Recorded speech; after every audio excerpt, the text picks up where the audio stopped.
Venezuela ha extendido su mano solidaria al pueblo de Amazonas, porque son nuestros pueblos hermanos del Brasil. Y precisamente aspiramos, con la celeridad que se ha tomado este tema, que llegue pronto este oxígeno para el pueblo de Brasil. Y debe saber el pueblo de Brasil que en la medida de nuestras posibilidades y más allá estamos dispuestos a apoyar al Brasil. El Brasil hermano, el Brasil grande, al Brasil del pueblo. Allá van los camiones, bueno, garantizando esta ayuda. Fue un escándalo mundial, de verdad, todo lo que ha sucedido en el Amazonas. El incremento de contagios. Estaba viendo un reportaje, el incremento de personas que han fallecido. Es muy doloroso. Nosotros nos duele, como bolivarianos, hijos de Bolívar, nos duele, nuestros hermanos latinoamericanos. Y como cristianos, porque ¿para qué somos cristianos? Para ir a la misa, media hora, una hora, rezar y salir creyéndose que ya está cumplida la tarea. O somos cristianos para, igual que Cristo, dar el amor y multiplicar la solidaridad cada vez que hace falta, dar nuestra vida si es necesario por la solidaridad, el amor y la vida de los pueblos hermanos. En Cristo Señor Redentor, en Él y con Él vamos, en solidaridad con nuestro pueblo hermano de Brasil. 1000 abrazos, 1000 bendiciones para el pueblo de Amazonas y el pueblo de Brasil. Precisamente vamos a ver un video que voy a compartir con ustedes sobre este caso de Brasil y la situación alarmante de nuestro hermano pueblo de Brasil ante el desastre sanitario de Jair Bolsonaro. Vamos a ver, lo tenemos listo. ¿Qué dice Alfred Nazaret? Adelante, Brasil.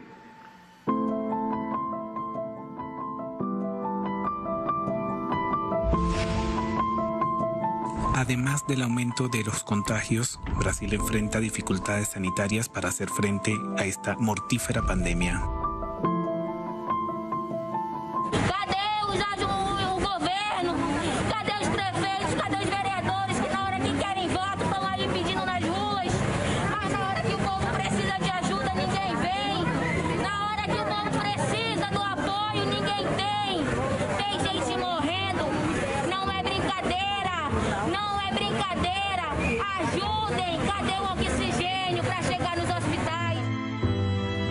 La situación del estado selvático de Amazonas es grave, con un sistema hospitalario al borde del colapso. En los primeros 10 días del año, la ciudad registró más hospitalizaciones que todo diciembre, con 1.574 nuevos internos. Estamos al límite de la capacidad de nuestras UCIs y de nuestras clínicas médicas.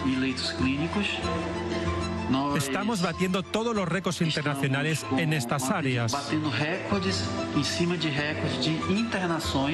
Durante las primeras horas de este viernes, la Fuerza Aérea de Brasil entregó suministro de emergencia de oxígeno al estado. 6 cilindros con 9.300 kilogramos de oxígeno fueron enviados desde Sao Paulo hasta Manaus. Manaus não teve a efetiva ação no tratamento precoce com o diagnóstico clínico, no atendimento básico. E isso impactou muito a gravidade da doença. Por outro lado, a infraestrutura hospitalar de atendimento especializado, ela é bastante reduzida em Manaus em termos de percentual. La Fuerza Aérea también está enviando a pacientes para aliviar la presión sobre el sistema de salud. En un primer vuelo, transportó a 9 pacientes y 5 médicos de Manaus a Teresina, al noreste de Brasil. Y es que a la saturación de hospitales también se le suma la falta de personal médico. Ayer solo había 4 médicos y más de 70 pacientes en esta sala. Y había 12 pacientes intubados donde mi madre estaba siendo tratada.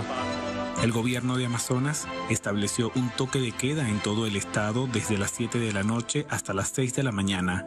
Esto con el propósito de detener la propagación del COVID-19. Así se ve desde el aire el cementerio local. Desde el inicio de la pandemia, la ciudad capital del estado Amazonas, con 2,2 millones de habitantes, ha registrado más de 5.900 muertes.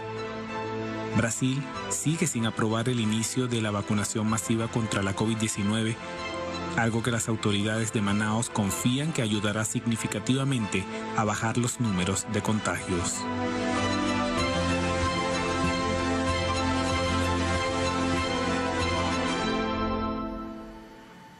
Dolorosa y triste esta situación. Y por eso es que uno dice, tenemos que cuidarnos.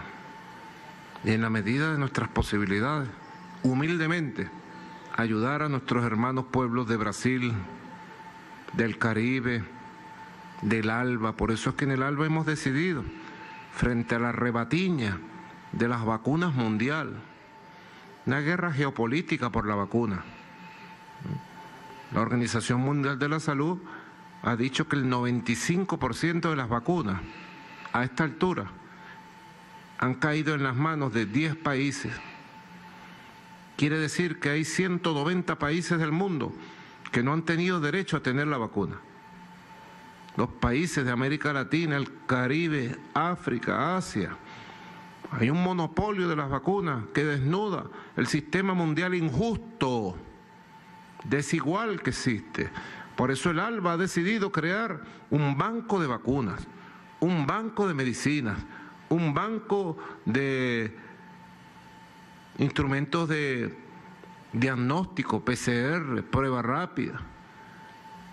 Tenemos que hacerlo en unión, en solidaridad, en la solidaridad de Bolívar, de Sucre, de Martí, en la solidaridad de nuestro Cristo Redentor, en la solidaridad.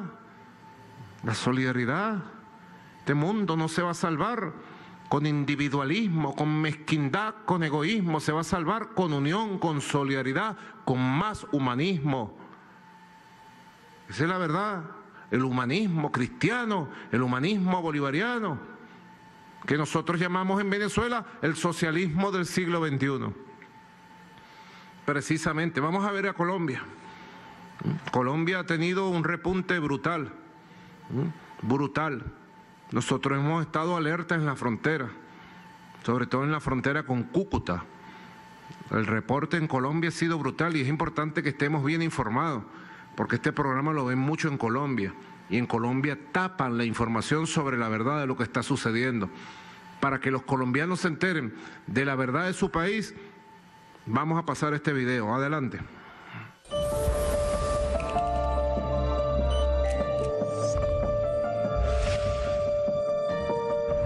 En Colombia, la pandemia del coronavirus, lamentablemente al presidente Iván Duque se le salió de las manos.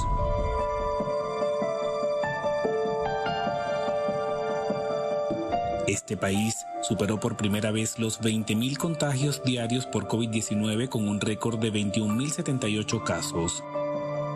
Según informó el Ministerio de Salud, el país también sumó 377 fallecidos, la cifra más alta desde que comenzó la pandemia. La velocidad de los contagios sigue sin frenos en Bogotá, quien también rompió récord registrando en su último informe 8.445 casos, el número más alto en la capital desde el inicio de la emergencia sanitaria en Colombia en marzo del 2020. Por la crisis hospitalaria en la capital del país, Cartagena de Indias apoyará a Bogotá en la atención de pacientes con coronavirus procedentes de la capital. Según datos oficiales, 30.045 profesionales de la salud se han contagiado de este letal virus, de los cuales 152 han fallecido.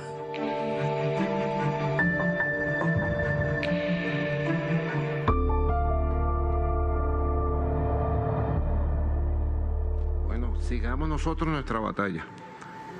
Tomen todas las medidas preventivas, pero la medida más importante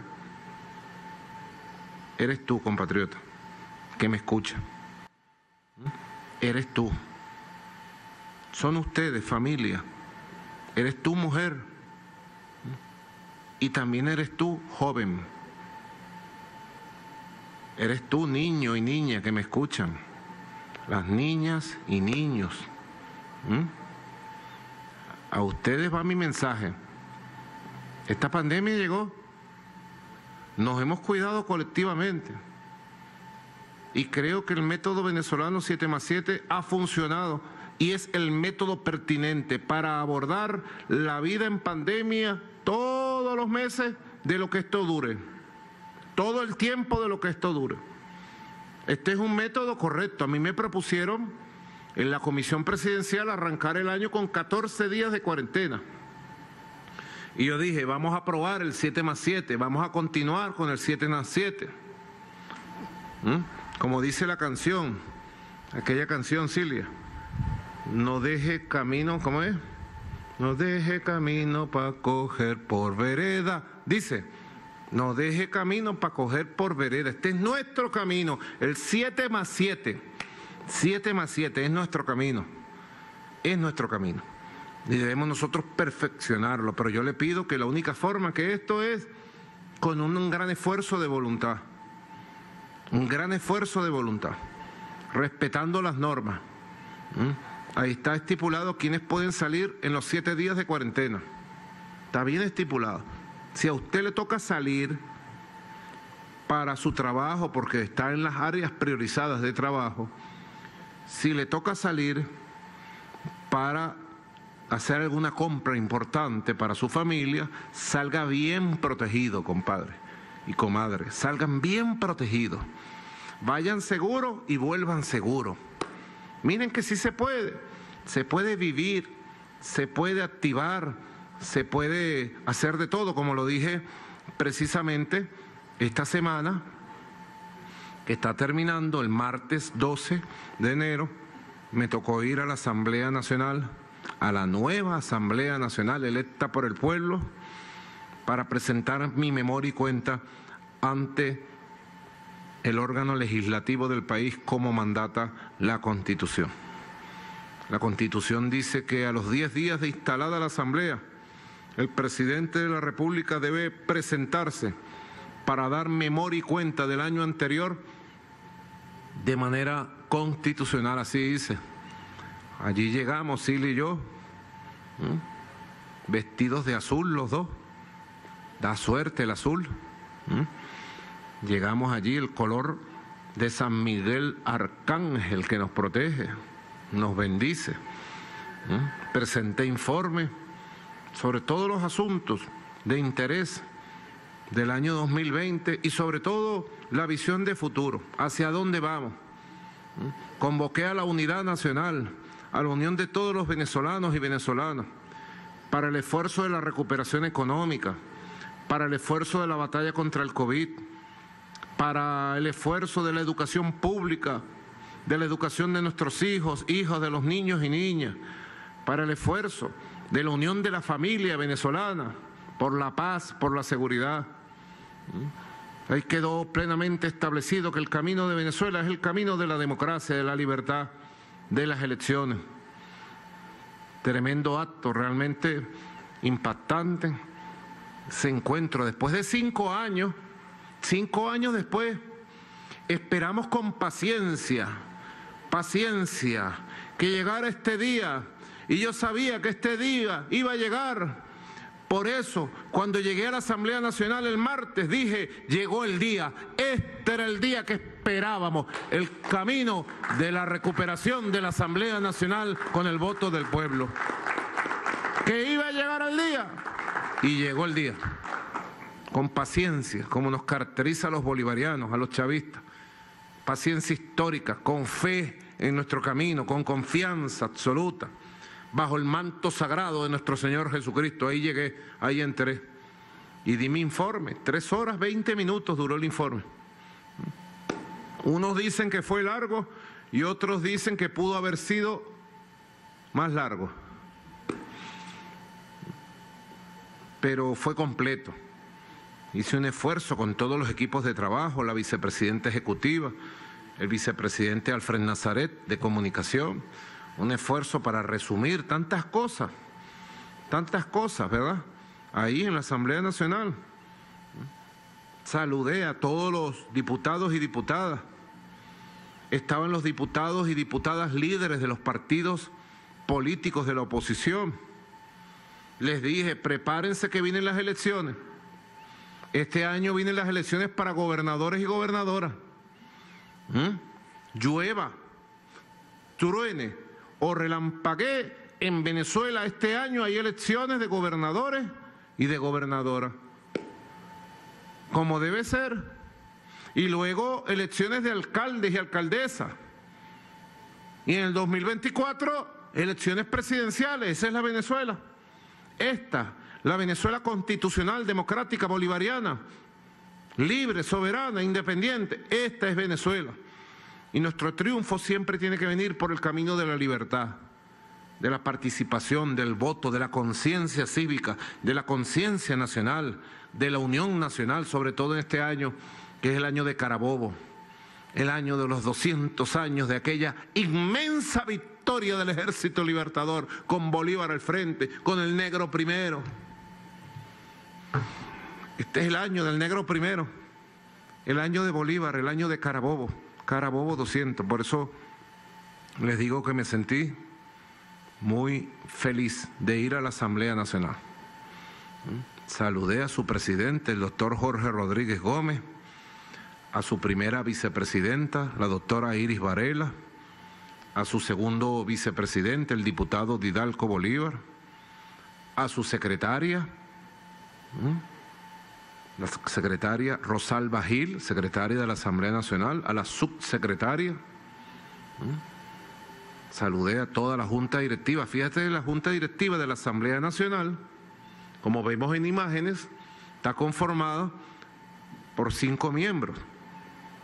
Presidente, primer vicepresidente, segundo vicepresidente, una secretaría y subsecretaría.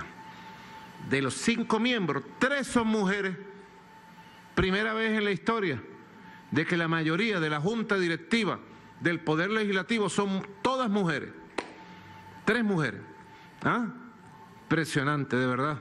La Asamblea Nacional, bueno, se ha activado con mucho dinamismo, instaló ya la Comisión de Paz, Diálogo y Reconciliación, ha instalado la Comisión del Esequibo, también aprobó un comunicado por unanimidad en defensa de los derechos de Venezuela sobre la Guayana Esequiba, y vamos al combate para conquistar por la vía diplomática, de acuerdo al Acuerdo de Ginebra de 1966, nuestro Esequibo.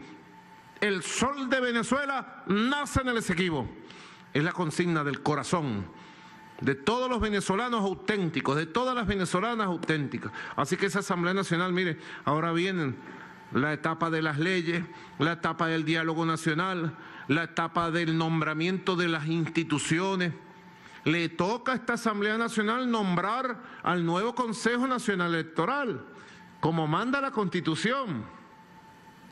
Desde el año 2006 no se hace de esa forma, sino que por medida cautelar preventiva aleatoria lo ha hecho el Tribunal Supremo. Diputada Cilia Flores, ¿qué me puede decir usted de las tareas? Por favor, aquí tenemos a la diputada Cilia Flores, invitada especial. ¿Cómo has visto, Cilia, tú diputada, con la experiencia que tú tienes, cómo has visto estos primeros pasos de la Asamblea Nacional? Por favor, Cilita. Gracias, presidente. Sí, bueno, la Asamblea Nacional arrancó como lo esperaba el pueblo. Primero que llegamos todos los diputados y diputadas y entramos a la Asamblea Nacional con el pueblo al que se le había cerrado las puertas por la Asamblea Nacional saliente, que no solamente le cerró las puertas al pueblo, sino que hizo todo el daño que pudo durante 5 años. Ahora nosotros comenzamos con buen pie, porque comenzamos consultando al pueblo. Llegamos con una cantidad de propuestas, 12 propuestas de leyes que fueron consultadas y son las que ahora nosotros vamos a trabajar. Ya como usted decía, presidente, se instalaron las comisiones del diálogo, del Esequibo, y las 15 comisiones permanentes ya comenzaron a conformarse para empezar el trabajo legislativo. Ya son 15 comisiones que habían sido abandonadas, que no tenían trabajo, porque en verdad allí, si uno dijera cuál es el resultado de la Asamblea Nacional saliente, fue nulo, fue cero, no solamente por el daño que hicieron al pueblo, sino porque no dejaron y abandonaron las facultades que da la Constitución al Parlamento Nacional. y eso nosotros ahora lo hemos retomado, hemos comenzado a trabajar las consultas, vamos a empezar a aprobar las leyes, la ley de los parlamentos comunales ya está avanzada, ya en los próximos días, en las próximas sesiones, estamos trabajando martes, jueves y miércoles, martes y jueves las sesiones ordinarias, los miércoles las sesiones de las comisiones permanentes y las comisiones especiales están trabajando todos los días, estamos a tiempo completo porque como es el trabajo del diputado, dedicación exclusiva, a tiempo completo, para tratar de recuperar esos 5 años de desastre que dejó la Asamblea Nacional saliente. Nosotros tenemos esa meta, vamos a reconstruir, estamos a tiempo y lo estamos haciendo, para que el pueblo pueda tener un parlamento y pueda tener leyes que son las que requiere el pueblo y pueda también tener la defensa desde el Parlamento de nuestra patria, porque desde la Asamblea Nacional todo el mundo sabe cómo se conspiró para que se tratara de invadir, se tratara de generar violencia, para que se perdiera nuestra soberanía y nuestra independencia, y pues nuestro trabajo también desde la Asamblea Nacional es pararnos desde el Parlamento y decir, en Venezuela mandamos los venezolanos, en Venezuela mandamos las venezolanas, se respeta nuestro territorio, nuestra autodeterminación, y el Esequibo, porque el Esequibo es de Venezuela y nosotros lo vamos a defender con las uñas, con el alma y con las leyes. Gracias. Gracias, diputada Cilia Flores, muchas gracias. Ese informe no me lo habías dado en la casa. Se lo tenía guardado, Cilita. Diputada, bueno, ha dicho Cilia, estamos a tiempo y lo estamos haciendo. Estamos en un nuevo tiempo, una nueva era política, un nuevo ciclo político. Tenemos que verlo con optimismo, con fe, con esperanza y con fuerza de trabajo. Una nueva Asamblea Nacional se ha instalado y lo que ha traído es un mensaje poderoso de paz, de progreso, de recuperación. Tengo una fe enorme en el pueblo de Venezuela y en su nueva Asamblea Nacional, y me vine de ese mensaje anual convencido que este es el camino correcto, que este es el camino de Cristo Redentor, que este es el camino de Carabobo, de Bolívar, que este es el camino de Chávez, el camino de la unión de todos los venezolanos y las venezolanas. Domingo 17 de enero, tercer domingo, seguimos en batalla y seguimos en victoria. Buenas tardes para toda Venezuela. Hasta la victoria siempre, Venezuela.